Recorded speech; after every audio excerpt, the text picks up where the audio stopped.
Ponente es la doctora Nereida Esparza. Ella es cirujano oncólogo. Ella está en el departamento de tumores mamarios del Instituto Nacional de Cancerología y nos va a hablar sobre cáncer de la mama. Ya no supe si está aquí. Sí está aquí. Soy doctor. ¿Pueden ver mi pantalla? Buenas tardes. Sí, ahí la vemos perfecto. Se ve bien y se escucha bien. Perfecto, gracias. Gracias por la invitación a usted y el comité, doctor. Para mí es un placer, como siempre, estar aquí con ustedes. Y uno de los temas más icónicos siempre, que es cáncer de mama, sin embargo, de los más difíciles de hablar, porque hablar de generalidades, de prevención y transmitir algo al primer contacto de salud siempre es muy complicado. ¿Por qué es complejo? Porque es difícil evaluar el tipo de herramientas con las que estamos aportando, pero la competencia que le estamos dando realmente al médico de primer contacto para lograr impactar positivamente en un mensaje que sea óptimo, ¿no? Eh, PowerPoint. Veo la pantalla, aquí está. Bueno, yo soy Nereida Esparza, como dijo el doctor, soy cirujana oncóloga y no cuento con ningún conflicto de interés financiero o no financiero para dar esta charla. ¿Por qué es importante hablar del cáncer de mama acá? Bueno, pues porque el cáncer de mama en este tipo de situaciones es el cáncer de mama que más escuchamos en los medios de comunicación, es el cáncer que más con el cual hemos crecido a lo largo del marketing y la evolución de las diferentes medios de comunicación, de anuncios, y de propaganda o de marketing digital como empresas, como un mes exclusivo para ese tipo de cáncer. Sin embargo, tengo que decirles que acá es muy importante una situación. ¿Cuál situación es muy importante? A finales del año 2020 ya se conoció que el cáncer número uno en la población femenina a nivel mundial es el cáncer de mama. ¿Y por qué es importante y que hay que tener en cuenta para tomar una decisión en cuanto al manejo, en cuanto a la enfermedad o en cuanto a tener una paciente enfrente? Hay diferentes factores médicos, doctores médicos propios de la paciente, sus comorbilidades, su estado funcional, dónde está a la distancia un centro de atención de referencia, etcétera, para normar o que pueden influenciar en la toma de decisiones terapéuticas. Obviamente, como ya lo hemos visto a lo largo de la mañana, hay diferentes factores clínico-patológicos de la propia enfermedad que debemos tomar en cuenta, como cuáles, pues los subtipos diferentes. Alguien decía en el chat, bueno, es que categorizan como cáncer, nada más cáncer de pulmón. Claro, es una categoría muy regionalista, muy anatómica, muy purista, pero desde la evolución de los últimos 25 años de los tratamientos del cáncer y el conocimiento per se del cáncer, es importante tener en nuestra mente esta nueva clasificación biológica o molecular de cada uno de los tumores que van a influir directamente en nuestra toma de decisiones como especialistas. Y factores individuales como sociodemográficos, geográficos, creencias personales, preferencias del tratamiento, preferencias del estatus de cómo quieren meter o someter su cuerpo a un tipo de terapéutica. Bueno, ¿qué es el cáncer de mama? El cáncer de mama es un crecimiento anormal o anormal, como todos los cánceres, que es desordenado, hay una transformación maligna de la propia glándula, pero en sí el término de cáncer es un término genérico. ¿Por qué? Porque cáncer engloba a un grupo de enfermedades con diferentes características, diferentes patrones de recurrencia y por lo tanto diferente diseminación. ¿Qué es también el cáncer de mama? Es un problema de salud pública, es un problema que debemos de detectar factores de riesgo, debemos de saber qué es una detección oportuna y debemos conocer qué es un tamizaje, qué es un escrutinio como medida para tratar de prevenirlo. Es importante conocer la biología del cáncer de mama. ¿A qué me refiero con esto? Cuando tenemos una lesión palpable, quiere decir que esto ya pasaron aproximadamente 10 a 15 años de evolución de esta enfermedad. ¿Cuánto? No sé exactamente, no sabemos, no hay una prueba que podamos decir cuánto tiempo atrás, por cuánta replicación celular diaria hay. Sin embargo, sabemos que en el inicio biológico de la enfermedad podemos tener incluso estudios normales. ¿Por qué estudios normales? Incluso en las fases no detectables, estudios normales. ¿Por qué? Porque hay una gran cantidad de situaciones biológicas y bioquímicas que activan esa señalización para cambios endoteliales o cambios intraluminales de las diferentes estructuras. Esto es, cambios celulares per se. En la fase preclínica me refiero a una situación donde todavía no es clínicamente palpable, ¿ok? Todavía no es visible, todavía no es palpable, todavía no hay algo clínico que sea evidente para mis ojos o para mi expertise como médico para encontrarlo. Esta fase preclínica es un poco más lenta porque los sucesos bioquímicos celulares ya fueron hechos en la década previa. Y la que todos conocemos, obviamente la fase clínica, un tumor palpable. La que nos importa mucho para el uso de las mastografías, programas de tamizaje, son las lesiones por mastografías en fases no detectables o fases preclínicas. Entonces, el tiempo puede estar aproximadamente hasta 10 años en desarrollar estas enfermedades. ¿Qué factores de riesgo conocemos los clásicos? Hay diferentes, pero quiero que se queden con una idea muy como dicotómica. ¿A qué me refiero? A factores de riesgo que podemos modificar y que no podemos modificar, o los segundos que no podemos modificar, o la modificación que se hace es muy mínima que ya no impacta. ¿Cuáles son estos? La edad, la raza, los reproductivos, los hormonales, los genéticos y alguna predisposición por lesiones proliferativas. ¿Qué es una lesión proliferativa? Ya son cambios celulares, por ejemplo, las hiperplasias que podemos tener, los carcinomas in situ de tipo lobulillar, etcétera, son lesiones proliferativas. O sea, ya hay un cambio, hay una reacción del propio tejido glandular a lo que es la hormona. Si se fijan, lo que les puse son más que nada dos tipos: genéticos, que pueden ser la raza, la edad y los hormonales. O sea, todos tienen que ver con una situación hormonal y que ya no vamos a poder modificar. ¿Por qué? O sea, yo a mi edad yo no he tenido hijos y ¿qué es lo que pasa? Pues ya a esta edad, aunque yo tuviera una situación de querer modificar, no tener hijos, no tener hijos antes de los 30, ya no lo puedo modificar, ya no puedo regresar a ese grupo etario. Entonces, por eso digo, las modificaciones ya no se pueden hacer o es muy mínima, ¿no? Y es importante que les quede claro por qué la edad. Todas las mujeres en cualquier etapa de nuestra vida tenemos un riesgo. Obviamente es un riesgo por lo general que va en ascenso, dependiendo del grupo etario, pero nuestro riesgo global a 90 años, aquí se los pongo en la última columna. Sin embargo, es importante que nos quede un concepto muy claro que sabes con el que tomamos decisiones de prevención. ¿Cuál es? Es el riesgo que tengo en los próximos 5 años, en el próximo lustro, de desarrollar cáncer. Y el grupo etario más predispuesto a ese tipo de riesgos son las mujeres entre los 50 y los 60 años, como podemos ver aquí, suelen ser las más altas. Eso es muy importante porque es la población global a nivel mundial como la vemos ahorita. El otro grupo de factores de riesgo son los modificables. Sin embargo, estos modificables también tienen que ver con las situaciones hormonales y podemos modificarlos o podemos depender de algún tipo de situaciones. ¿Cuál?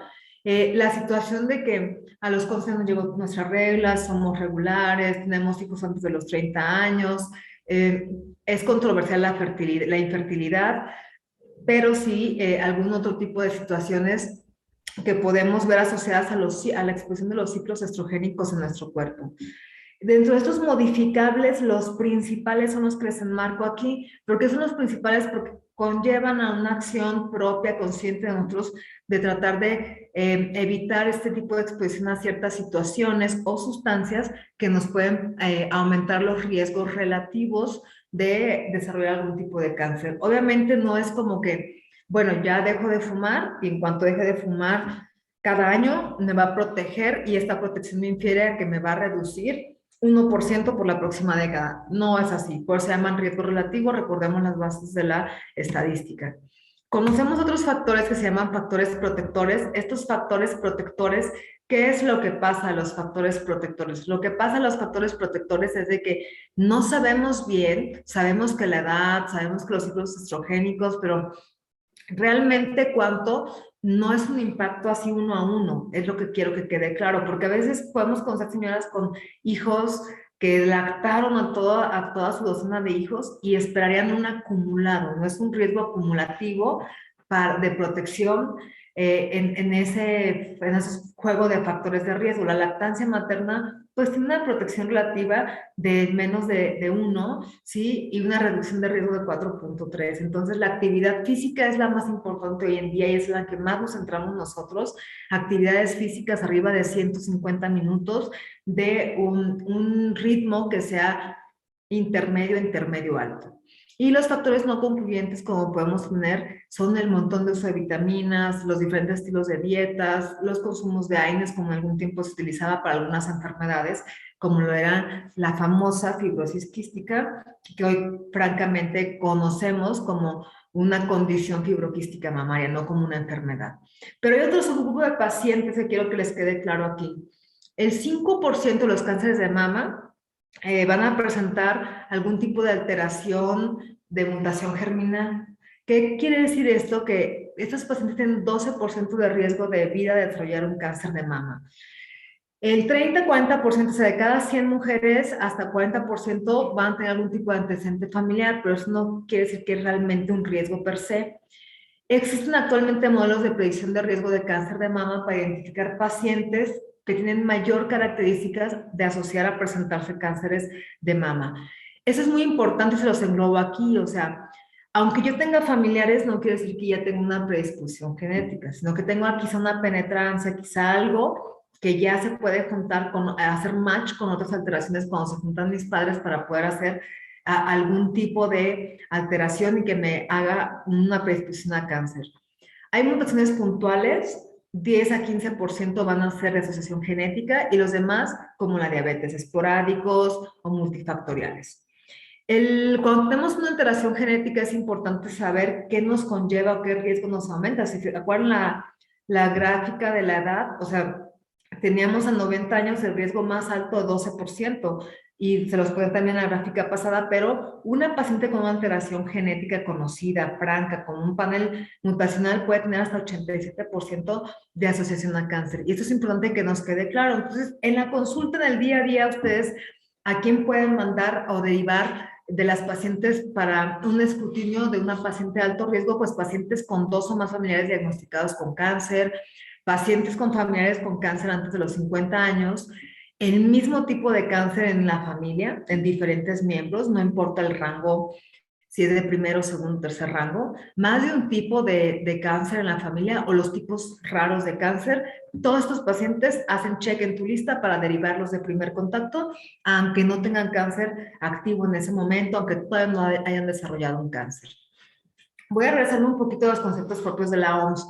La OMS diferentes conceptos a nivel global, hablando de prevención. Hay 3 niveles de prevención: primaria, secundaria y terciaria, y a veces creemos que la prevención es hacernos la mastografía. Sí entra en prevención, pero entra en niveles secundarios, no en primarios. La prevención es que yo haga una medida que como resultado obtenga el evitar una acción, y eso es bien difícil en cáncer, ¿ok?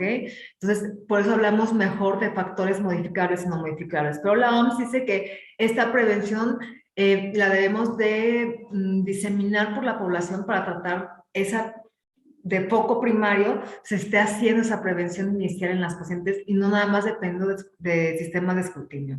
El escrutinio, el tamizaje, screening, etcétera. Esta es para cualquier enfermedad una herramienta sencilla y aplicable a toda la población. Hay diferentes características que se deben de cumplir según la OMS, que es una herramienta que se aplica en el 70% de la población, ¿ok? Y que realmente impacta en la disminución de la mortalidad por esa enfermedad. Acuérdense que hay tamizaje del que quieran, hasta para los recién nacidos.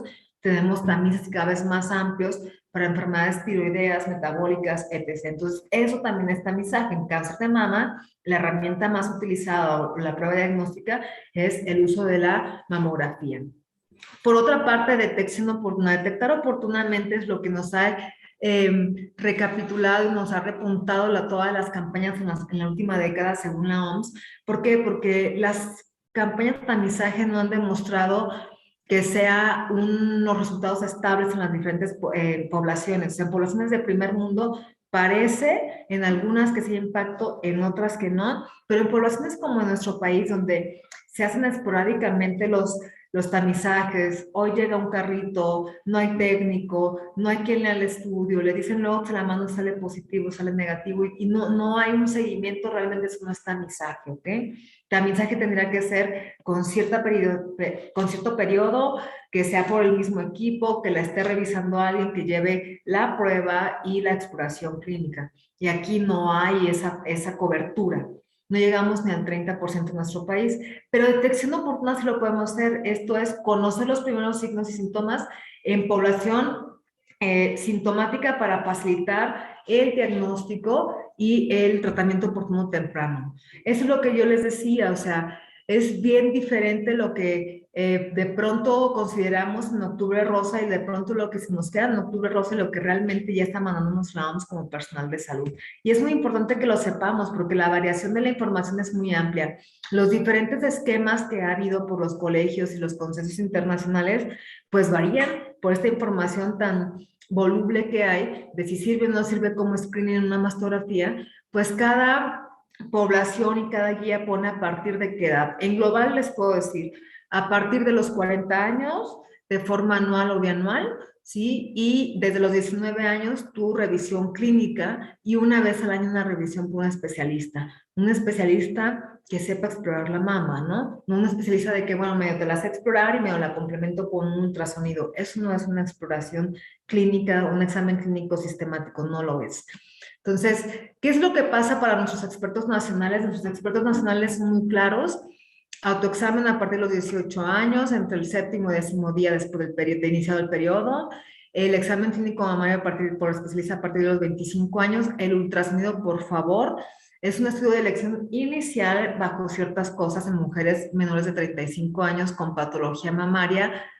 Ojo, paréntesis, benigna, ¿ok? Que estamos hablando por algo benigno, ¿sí? Obviamente si tenemos una paciente con clínica franca de malignidad, hasta la mastografía no nos importa la edad, porque la mastografía es una herramienta que ya no estamos utilizando como tamizaje, sino que si estoy frente a una paciente con clínica, es una mastografía que estoy utilizando como diagnóstico, como método de imagen diagnóstico. Y esta mastografía anual por nuestro consenso mexicano, pues es a partir de los 40 años. Les debe de quedar claro una cosa, la norma oficial mexicana para cáncer, para diagnóstico y tratamiento del cáncer de mama es la 041, hay que revisarla con cautela, no se ha actualizado en los últimos 11 años, entonces hay un proyecto de norma que todavía no se aprueba, entonces esperemos en los próximos años. Hay muchas guías, como ya les presenté en la gráfica, pero ¿a quién le hacemos caso, no? Tengo una paciente de alto riesgo, entonces a esa se la voy a mandar para que en algún hospital o pues tiene dinero se va a hacer una prueba de genes para ver si va a tener cáncer o tener riesgo de cáncer. Pues bueno, hay unos criterios en esas mismas guías para decir, bueno, sí me hizo check, sí es de alto riesgo, sí va a prueba. Sin embargo, en un estudio que se hizo hace 2 años en Estados Unidos, pues parece que la indicación debería ser a población abierta y que todos deberíamos tener acceso a este tipo de herramientas de predisposición genética para tipo de cáncer, porque como podemos ver, si hago check en las guías, a lo mejor, pues sí, la gente que selecciona la gente para un tipo de cáncer, por ejemplo, en este caso BRCA1, ¿no? Y como podemos ver aquí, pues son las que más resultados tienen. Pero si yo aplico un multipanel de más de 80 genes, lo que podemos ver es de que prácticamente se comporta igual. O sea, el resultado que yo voy a tener positivo es independientemente si mi paciente tenía criterios o no tenía criterios. Entonces, hoy en día está muy en saber qué pacientes van a entrar a este tipo de situaciones de valoración. En semáforo, en forma de semáforo les pongo como la situación como de riesgo más importante que tenemos. Ese grupo que es en rojo es el grupo de genes más importantes y con los alelos que más se asocian a mutaciones y a presentaciones clínicas de neoplasias malignas en mama. Los intermedios van a ser estos y todo en semáforo verde, las alteraciones que puede haber que todavía no modifican nuestro ADN, nuestros alelos, y son todas estas acá. Si se fijan inclusive en estos riesgos, pues el ejercicio, la paridad y la alimentación que estábamos viendo, incluso quedan abajo de nuestro semáforo. Por eso siempre es de, sabemos el efecto y sabemos la importancia de los estrógenos en el cáncer de mama, pero no sabemos realmente el impacto ya en una traducción de información de cómo hacerlo en esta disminución de la predisposición. Es importante que les quede claro esto, los dos genes más relacionados a cáncer de mama son el grupo de BRCA, que es la causa más común de síndrome mama ovario. Aquí les grafico el porcentaje de riesgo de cáncer a los 70 años de gente con historia familiar de cáncer, llegas hasta el 13%, de la población general 7%, pero la paciente con mutación hasta el 85%. Por eso es muy importante que conozcamos.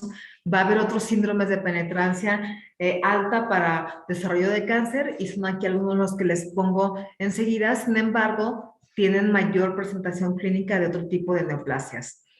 Hoy en día tenemos modelos predictivos de riesgo y que es un modelo predictivo de riesgo son modelos que nos permiten cuantificar rápidamente un riesgo en un periodo o a una edad determinada. Acuérdense lo que les decía, el corte a 5 años, los próximos años que tengo, por lo general que tenga un riesgo elevado de 1 a 3, dependiendo el modelo cómo me arroja el resultado, o que tenga un riesgo de arriba al 20%, es una paciente que debo de pensar en llevar a una intervención. Hay aplicaciones, incluso si yo estoy en la consulta, esta aplicación Ax2Me, esta aplicación es muy importante para que nosotros sepamos, tengo una paciente con antecedentes de cáncer de mama, qué probabilidades de que pueda tener otro tipo de cáncer, etcétera, ¿no? Y hay diferentes... 5 minutos, doctora. Gracias. Hay diferentes situaciones que nosotros podemos estar evaluando, que son test únicos, multipaneles y diferentes evaluaciones para saber qué tenemos de probabilidad en esta paciente. ¿Cuáles son las estrategias con las que contamos para tratar a estas pacientes de alto riesgo? Son mastectomías reductoras de riesgo, mastectomías bilaterales o mastectomías únicas. Estas son pacientes que ya tuvieron cáncer y que se comprueban las mutaciones. Son salpingoforectomías y terapias endócrinas. Lo importante aquí es conocer siempre los deseos de la paciente. Y ya está normado según el tipo de expresión de gen en pacientes de muy alto riesgo, como cuál es el manejo y el seguimiento óptimo. No todo es cirugía, porque no todas tienen alto riesgo, ¿ok? Entonces, en pacientes que tienen menos del 40% de riesgo en los próximos 5 años, es difícil que pensemos en ofrecerles directamente la cirugía reductora de riesgo.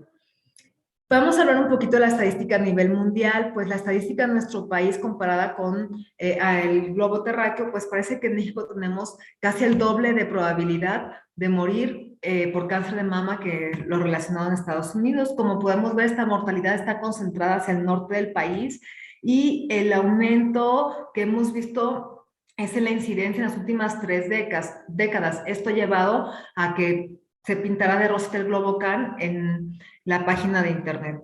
¿Qué es lo que conocemos en el INCAN respecto a esta estadística? El INCAN somos un solo centro, aunque tenemos todo el país, no somos todo el país, pero lo que hemos visto en nuestra presentación etaria, publicamos que somos un grupo con pacientes más jóvenes, de 53 años.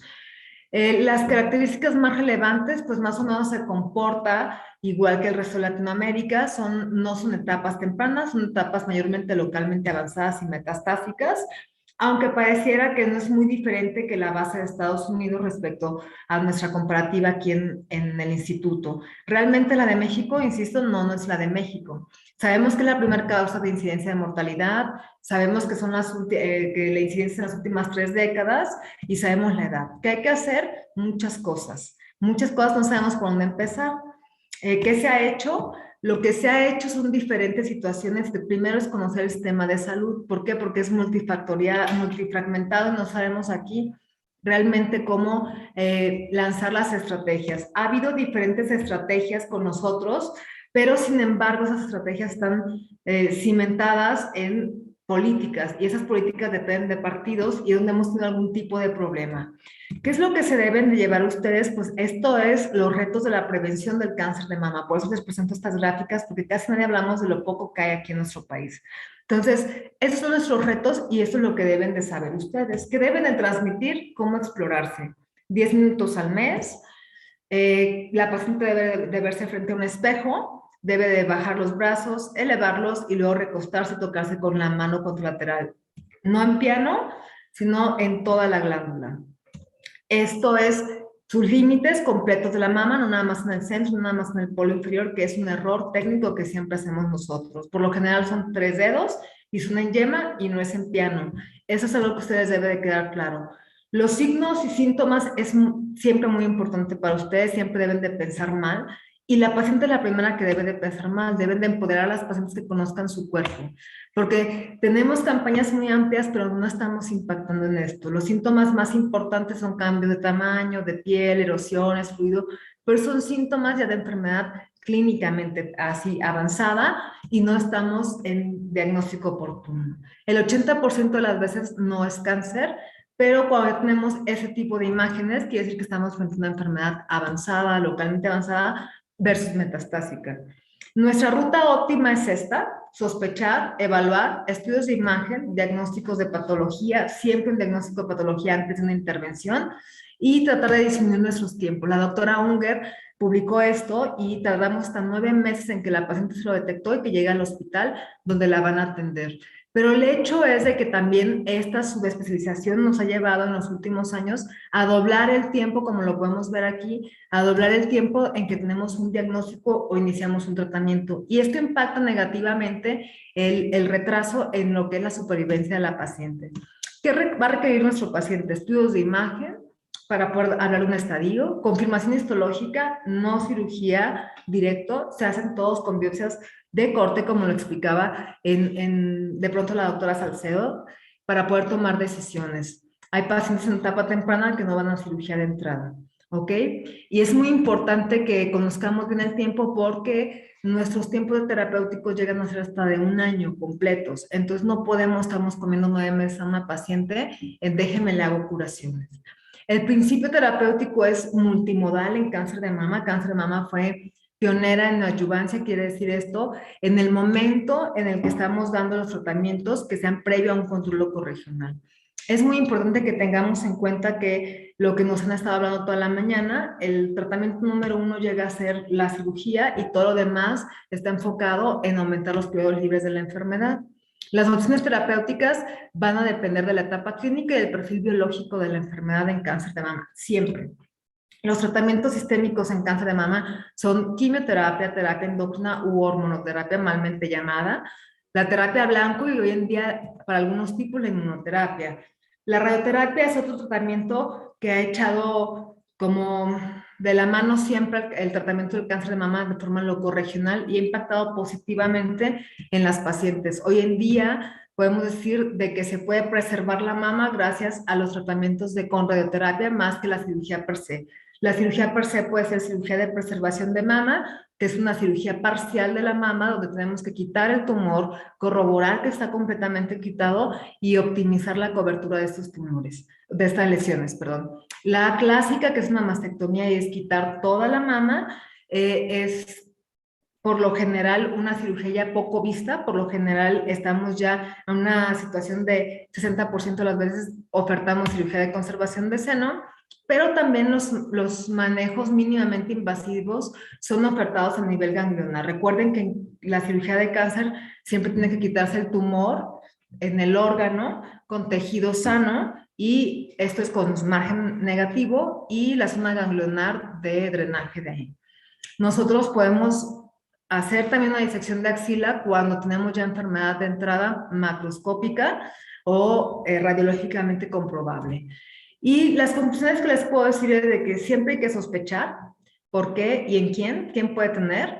Una historia clínica es fundamental, o sea, esto es básico, tienen que siempre pensar en esto, tienen que hacer una anamnesis completa y los 5 puntos que ustedes deben llevarse es qué es el cáncer, cuál es la prevención primaria, cuál es la optimización, los 3 puntos de optimización de mi exploración, que sea sistemática, con los 3 dedos y que sean diferentes posiciones, ¿ok? Saber que es una evaluación de riesgo y los síntomas más clásicos del cáncer de mama. Entonces, es el momento de comprender más para que podamos tener menos miedo a este tipo de enfermedades, como decía Marie Curie. Muchas gracias por la atención. Doctora Esparza, muchísimas gracias por tu participación. Nuestro siguiente ponente es el doctor Francisco Corona Cruz. Él es oncólogo quirúrgico también de aquí del Instituto Internacional de Cancerología. Él está en la clínica de cáncer de tórax y nos hablará sobre cáncer de pulmón.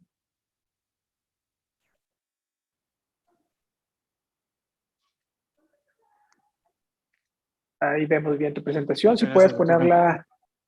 Perfecto, gracias.